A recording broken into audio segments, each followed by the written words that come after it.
Speaker, I rise to oppose the Police Amendment Death and Disability Bill 2011.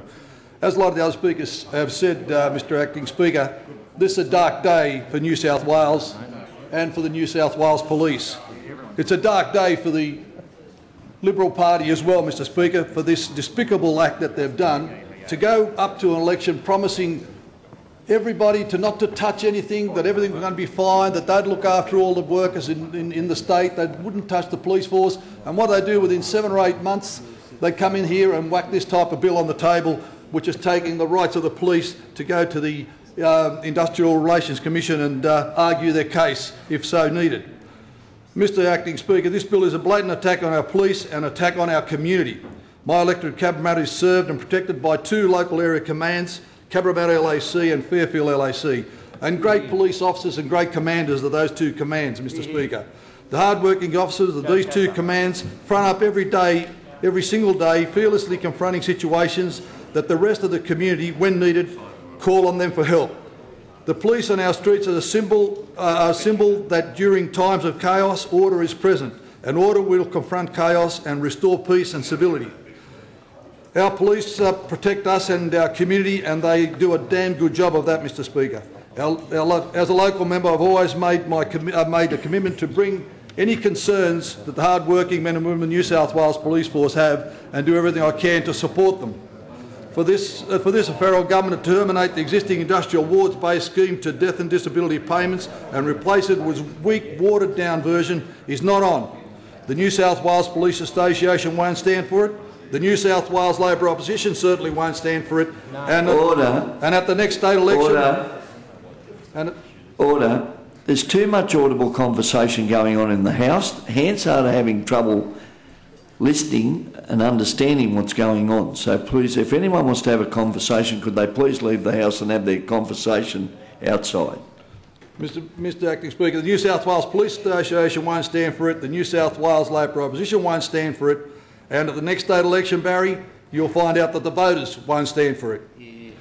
I was proud to stand beside my Labor colleagues on Tuesday and applaud and cheer that was reported as over 5,000 uniformed police and men and women that marched on this parliament. It was an unprecedented thing to happen, as has been indicated before. This never happened before in the history of Australia, that the police have marched on the parliament in protest, Mr Acting Speaker. 5,000 uniformed officers of the New South Wales Police Force forced to take a stand against their own disgraced government. The anger was palpable that day, Mr Acting Speaker, and the anger remains strong amongst our brave men and women of the New South Wales Police Force, and they have the support of the community.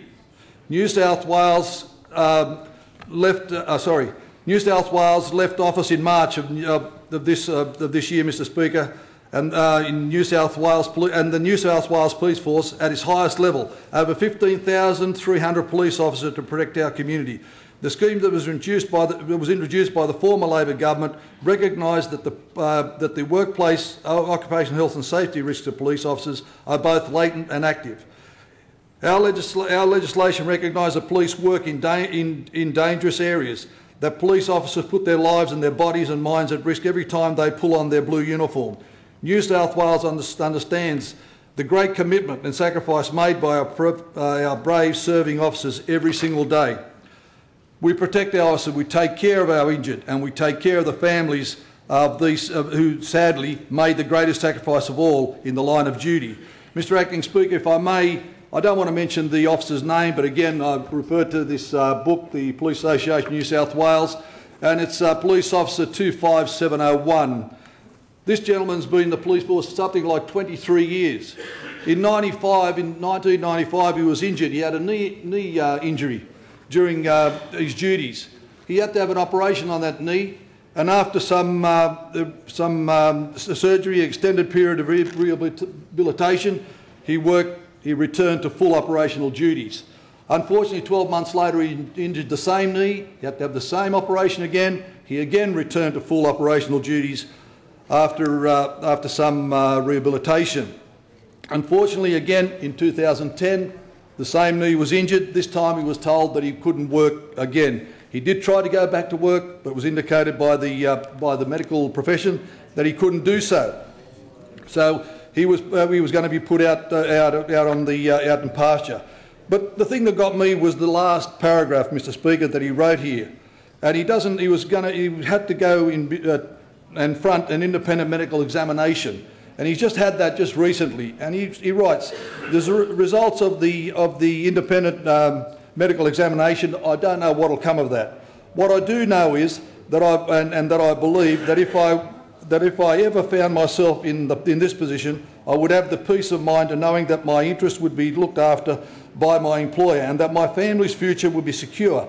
Instead, I find myself emerging from one nightmare into the uncertainty of another.